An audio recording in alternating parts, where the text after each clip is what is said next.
atosan acara sejadi kawitan. Sareng pituduh Allah Subhanahu wa taala, acara kegiatan Forum Perangkat Daerah Musrenbang Sektoral Bidang Pendidikan tahun 2020-21 sumangga urang sanggakeun dibuka kalayan ngalisankeun kalimat bismillah bismillahirrahmanirrahim. Para wargi nu simkuring dihormat, salajengna urang titenan kusadayana ayat suci Al-Quran anu bade digalindengkeun ku Bapak Yuri Supriyadi SPD. Bapak dihaturanan. Warahmatullahi wabarakatuh. A'udzu billahi minasy syaithanir rajim.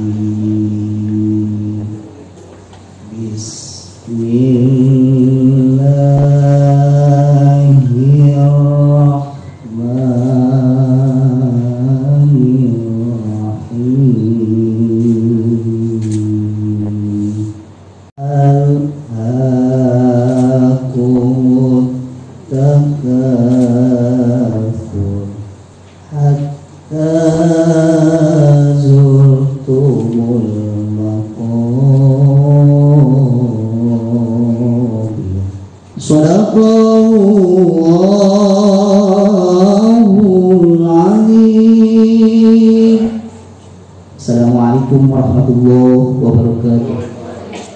Lagu Indonesia Raya sumangga para wargi dihaturanan rakyat.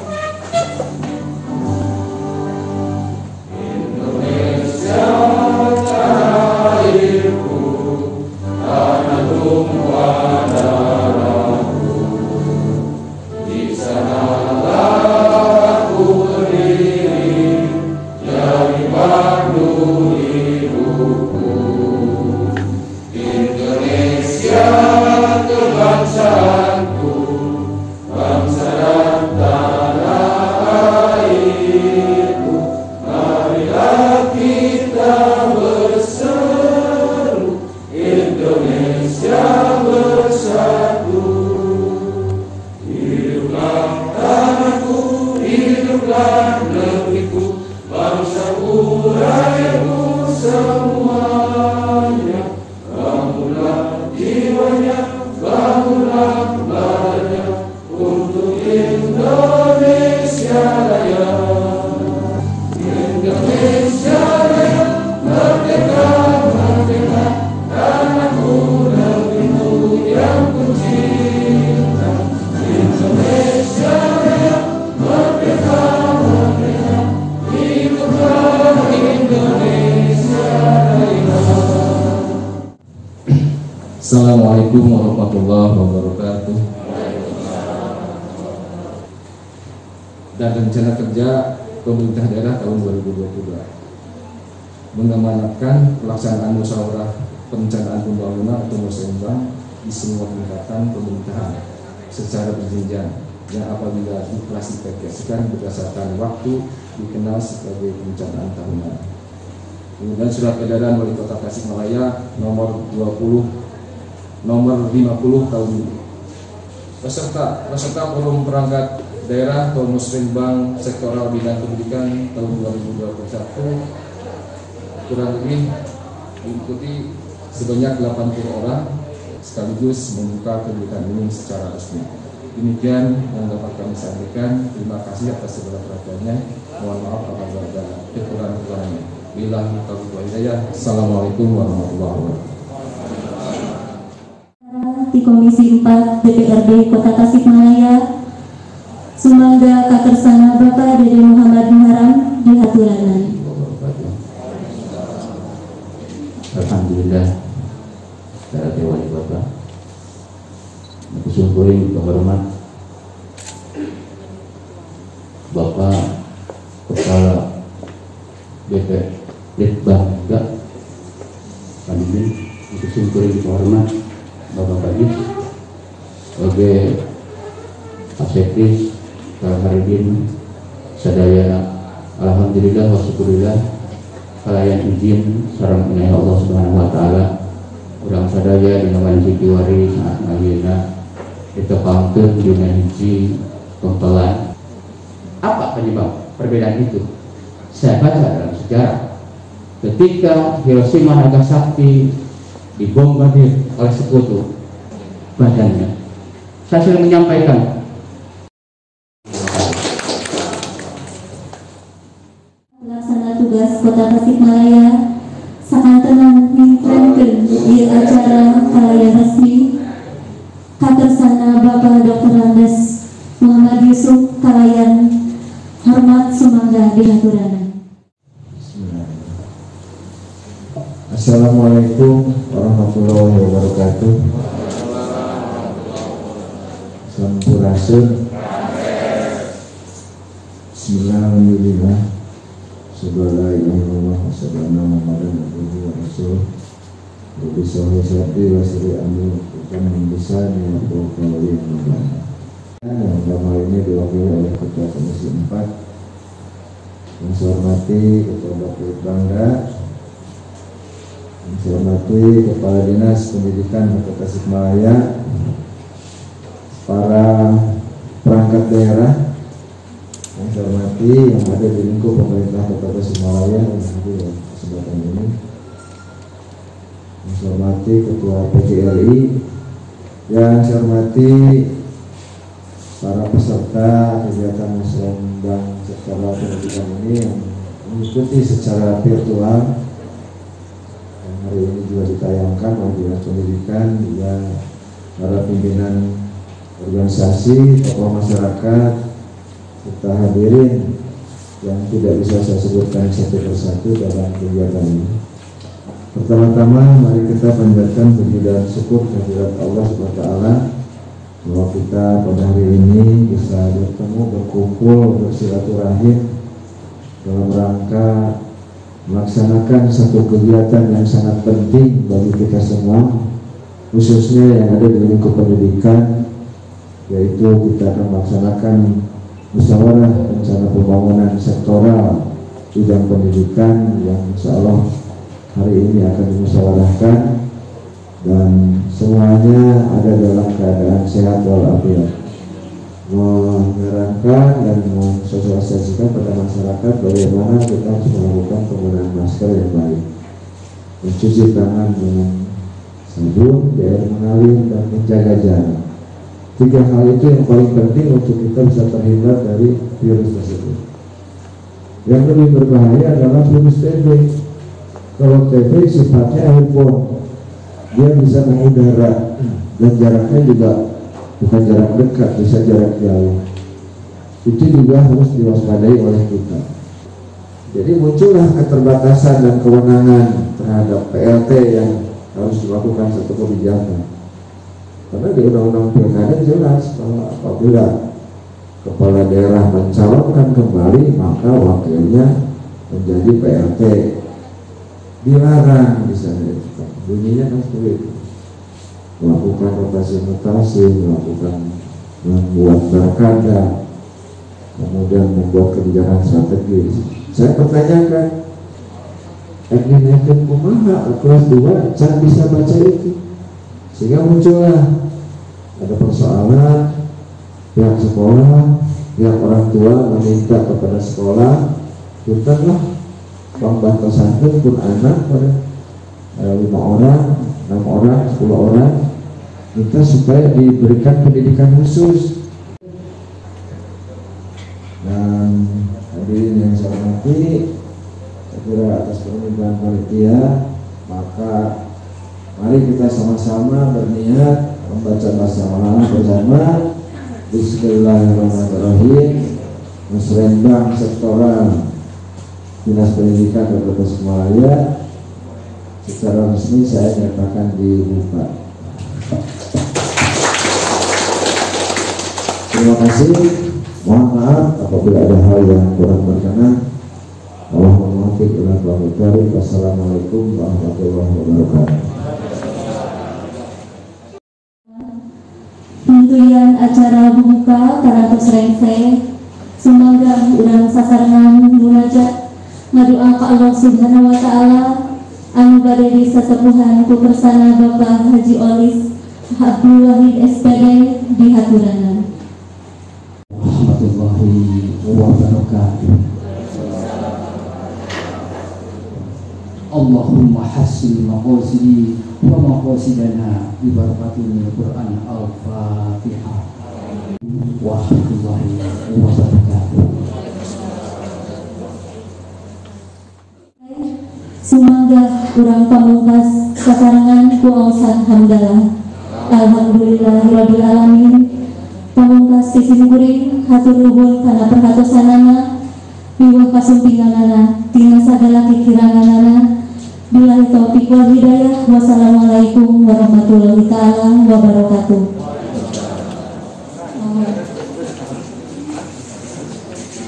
Ada beberapa poin lah. Dinas pendidikan ini segera menuntaskan, terutama yang paling penting target RPJMD di dalam program pendidikan harus tercapai.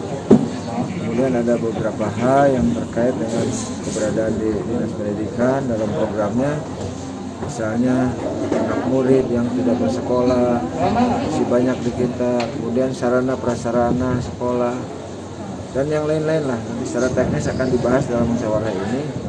Nah, mudah-mudahan nanti bisa memunculkan prioritas program yang betul-betul diharapkan oleh semua pihak termasuk masyarakat. Nah, ini yang kita harapkan seperti itu. Karena ini adalah RPJMD terakhir, tahun terakhir di 2022 ini. Mau tidak mau, suka tidak suka, mereka yang sudah punya target-target program itu tercapai. Dan kita juga terbatas, mungkin saja banyak hal yang diusulkan yang nanti akan kita bahas dengan DPRD, mungkin saja ada yang terpangkas ya. Jadi mungkin karena keterbatasan anggaran di kita tidak akan semua mungkin, tapi mudah-mudahan lolos gitu ya yang diusulkan. Kang, terkait besok ada rencana pengukuhan PA ya? Besok kita rencanakan. Apa alasannya Kang harus dikukuhkan lah besok ini? Ya karena anggaran kita tidak bisa jalan. Tidak bisa jalan kalau pengguna anggarannya belum ada di semua lini termasuk DPRD. Kalau sekretaris dewannya belum dikukuhkan sebagai pengguna anggaran tidak bisa jalan. Kalau yang kecil-kecil mungkin masih bisa ditalangi gitu ya. Tapi kalau sudah program kegiatan, sudah terkaitan barang jasa segala macam. Tapi kan tidak harus nunggu dulu dari Mendagri. Ya, kan sudah jelas ya bahwa beliau, saya bersyukur itu bukan karena beliau dihukum ya, tapi ada keringanan yang diberikan oleh hakim. Tapi dengan turunnya vonis seperti itu, di dalam undang-undang kejaksaan itu juga ada hal-hal bahwa kejaksaan harus melakukan banding. Kami khawatir walaupun vonisnya setahun, karena kalau 1,5 tahun jaksa bisa tidak banding. Tapi kalau 1 tahun itu ada undang-undang kejaksaan, ada kewajiban penuntut umum itu harus melakukan banding. Nah, ini kita khawatir kalau jaksa melakukan banding, pada akhirnya nanti akan mempengaruhi terhadap vonis yang akan datang. Syukur-syukur tidak berubah gitu ya. Jadi saya bersyukur, alhamdulillah itu bukan karena beliau dihukum, tapi beliau diringankan lah dalam hukumannya. Itu yang maksud saya. Berarti Pak sekarang untuk melaksanakan kegiatan lebih kan sudah keluar kan. Sementara SK Mendagri itu sudah keluar untuk memberhentikan sementara beliau sebagai wali kota dan menunjuk saya sebagai pelaksana tugas dengan wewenang wali kota. Jadi kan sudah jelas kan. Jadi kalau sekarang yang saya fokuskan ini hanya usul untuk pengguna anggaran berdasarkan hasil Perda SOTK yang diamanatkan oleh Perda itu seminggu dalam bulan Januari semua kegiatan sudah selesai. Itu kan sudah konsultasi dengan BPK? Sudah. Apa jawabannya? Kemarin dengan BPK sudah minta izin, kami akan melantik karena dengan stagnannya berbagai kegiatan, saya akan melantik. Silakan katanya. Kemudian titik berat prioritas pembangunan 2022 akhir ya, masa jabatan akhir Pak Budi Pak Yusuf, titik beratnya itu ke pembangunan masyarakat yang madani ya kan, artinya masyarakat yang taat akan norma hukum, civil society lah. Nah itu tentunya Dinas Pendidikan juga harus beriringan dengan titik berat pembangunan tahun 2022 yang kita akan rencanakan. Kita fokus tetap yang paling utama adalah peningkatan kualitas sumber daya manusia. Ya. Kita sadari bahwa saat ini dengan kondisi pandemi ini perlu seperti dikatakan oleh pimpinan DPRD yang diwakili oleh Ketua Komisi 4 bahwa harus ada inovasi yang betul-betul bisa meningkatkan kualitas pendidikan yang betul-betul bisa menyesuaikan dengan keadaan saat ini. Kalau kita berkaca tahun 2020 ini, seperti kita sadari bahwa dengan pembelajaran jarak jauh yang kita laksanakan dan kita belum pernah melakukan pembelajaran tatap muka, bahwa daya serap anak-anak didik terhadap pelajaran itu sangat minim. Bahkan bulan Juli 2020 kita pernah mensurvei hanya 30%. Nah, daya serapnya ini kan kendala bagi kita. Nah, makanya kita tetap berfokus ke pembangunan sumber daya manusia, termasuk di samping itu juga masalah sarana prasarana. Banyak program kita pemerataan pendidikan di mana ada sekolah-sekolah tingkat SMP yang memang sampai ada karena zonasi ini ada sekolah SD yang tidak satupun siswanya bisa ke negeri. Ini kan masalah juga daerah Kawalu, Mangkubumi. Nah, barangkali itu sangat penting, tetapi kita berfokus ke sana dulu karena memang masalah anggaran dan masalah situasi kondisi. Kita berharap guru-guru betul-betul ada loncatan inovasi yang didukung oleh kita tentunya dengan program perencanaan kita, dan mudah-mudahan juga tidak hanya dari APBD, juga dari pemerintah pusat bisa mensupport, karena memang di APBD dengan refocusing kemudian dengan keterbatasan anggaran saya kira tidak bisa memadai untuk memberikan anggaran dalam rangka peningkatan kualitas sumber daya manusia. Yang jelas fokus kita ke sana. Di samping ya tetap kalau masalah sarana prasarana tentunya kita pun disupport juga dari provinsi, dari DAK, itu kita laksanakan, tetapi kami fokus ke sana. Itu sesuai dengan titik berat pembangunan Kota Tasikmalaya sesuai dengan Resta untuk tahun 2022. Ada berapa program Pak yang diajukan? Programnya banyak,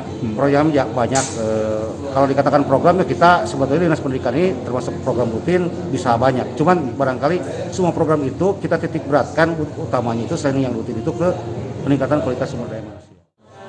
Bapak Ibu, forum gabungan Dinas Pendidikan baik yang hadir secara langsung di ruangan ini, di ruangan aula Dinas Pendidikan, maupun Bapak Ibu yang mengikuti acara ini secara virtual melalui meeting di masing-masing kantor. Kebanyakan hanya menjadi peserta dan menonton bulan tentang sanitasi lingkungan, menemukan gang, menemukan tebing penahan tanah. Jadi untuk urusan pendidikannya ada juga yang sudah kami baca, sudah terinput di SIPD itu kebanyakan hanya emplacement halaman sekolah yang saya baca itu. Ada juga yang emplacement jalan akses masuk ke sekolah tadi yang Dinas Pendidikan ini.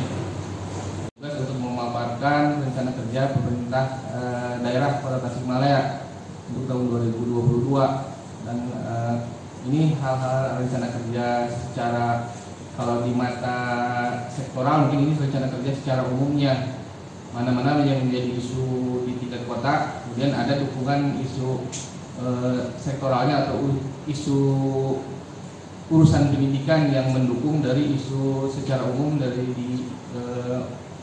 isu dari pemerintah secara umum. Mungkin secara umum tujuan dari penyusunan KPD dan